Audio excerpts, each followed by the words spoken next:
shit's in the safe. Got me a spot out the way. Nigga just tryna be safe. Let's get to the sports talk.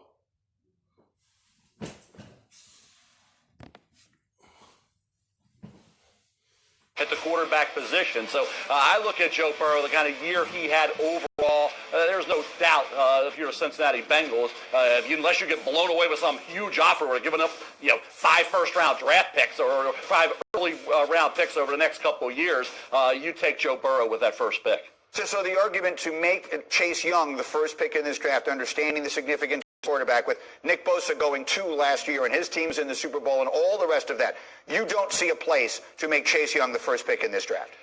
No, because Kyler Murray had a really good rookie year, too. Think about the Arizona Cardinals. Arizona needs offensive linemen and wide receivers. Well, why are we saying they need it? Because they weren't very good at those spots, yet Kyler Murray showed well. So they have what they think is their franchise quarterback in Arizona. Nick Bosa went to a perfect spot. He's got all those first-round picks on that line, great talent overall. It wasn't Nick Bosa that made them a Super Bowl team. He was an accent piece, and he did a great job. But there was a lot of other things that John Lynch did really effectively, and certainly Shanahan did as the head coach to make that work. But I think in this case, you don't say because of that we got to go there.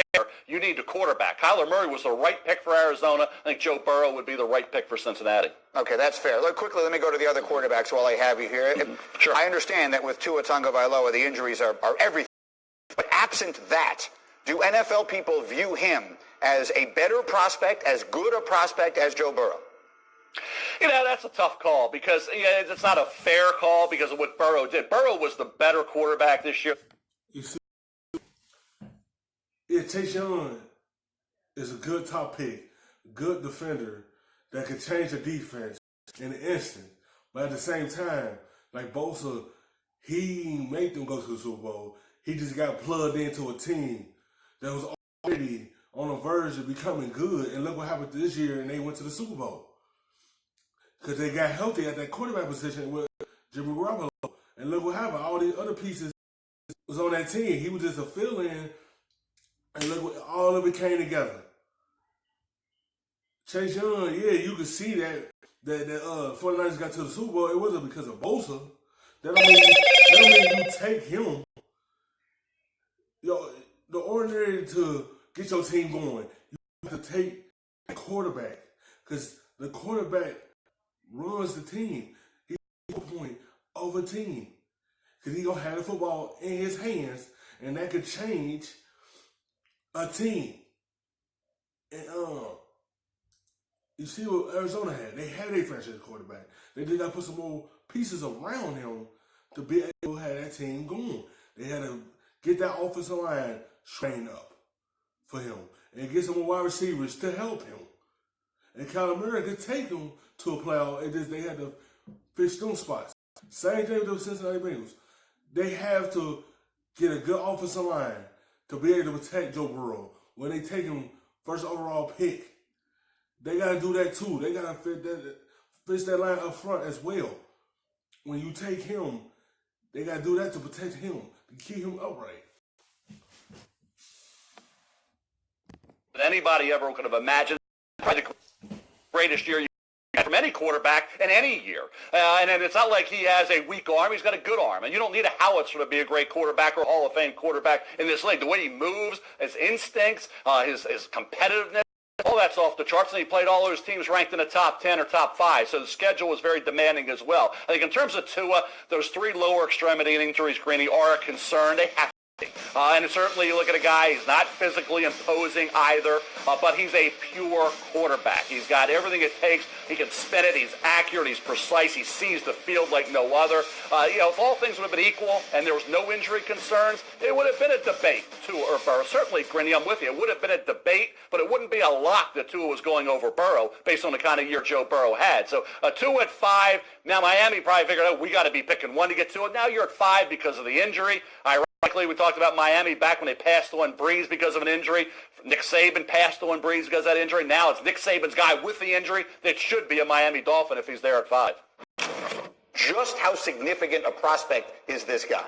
Well, Chase Young, I think, is the safest pick in the NFL draft. And if you look at defensive ends that have been taken number 1 overall, how those guys turn out, Myles Garrett trending really, really well. If you look at Jadeveon Clowney, playing really, really well. The guy before that, Mario Williams, like all three of those guys, Pro Bowl caliber players. Chase Young has all of the tools. And if you need a guy that's going to be an instant impact for you, that'll be able to help contribute to your team immediately, Chase Young is that guy. Now, the problem is with the defensive end, they don't have as much impact over the long haul as a quarterback. But if you want to make sure you're going to get it right and you're not worried about that guy ever being wrong, Chase Young, I think, is a Julius Peppers type of player. When you look at the quarterbacks, Bart, do you think that Tua is going to last long enough to be the 5th pick in the draft as Mel is projecting there? Well, I think about that sweet spot. And the sweet spot for me is the 3rd pick overall with the Detroit Lions. I don't see how the Detroit Lions let Tua get past them. They understand that they've had Matthew Stafford. He's only 31 years old, but we've seen what it looked like to have Stafford for 11 years.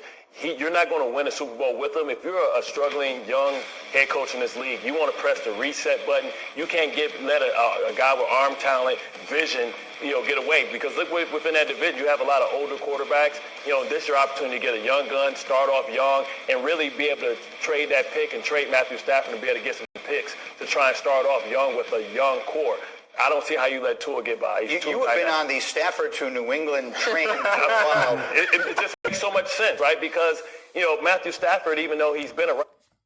It's not his fault. It's how you surround your quarterback. They have to surround him with guys to be able to help him to compete, to get to a playoffs. It's how they built the team around him. If they take to it, they got to try to build around him. They ain't built so good around Matthew Stafford. Only good target that he always had was Calvin Johnson. Like, he got Marvin Jones and Galladay, but other than that, who else? It's not even about the wide receiver, it's about the run game. They have to get the run game to be able to take the pressure off the quarterback. It's how you build players around your QB.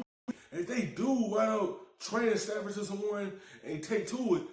But they gotta freaking build something around him, because 11 years they ain't really do too much for Matthew Stafford. If you're gonna take to it, you gotta build around him as well. They ain't build so good with Stafford, so what you think they gonna build around to it? If they ain't do so good around Stafford, what do you think they gonna do with to it? If they do want to take it to it, they gotta keep him and let him sit out and watch Matthew Stafford play. And then if you wanna move on from him, then you go to it, because you want to build around him as well. They ain't do so good around Stafford, so it's vice versa. For so long, he's only 31 years old. So let him go to New England, get another pick. What you need in Detroit is depth. You need talent, and the only way you're going to get talent is by getting rid of your biggest chip, with Matthew Stafford. And it's also sending a nice little present to your friend Bill to say thank you for. Well, listen, I mean, the sneaky big news out of this, Matthew Stafford was having an all-pro caliber season before he got hurt this year, and they were winning games when he was healthy as well. So I don't know that it's going to happen, but boy, it's an intriguing. That division is tough. I don't know if going and getting a outstanding corner is going to be enough to get you over the top in that division. We're so glad you're watching ESPN on YouTube. For more sports highlights and analysis, be sure to download the ESPN. For the look, baby, the rub, nigga, I gotta be safe.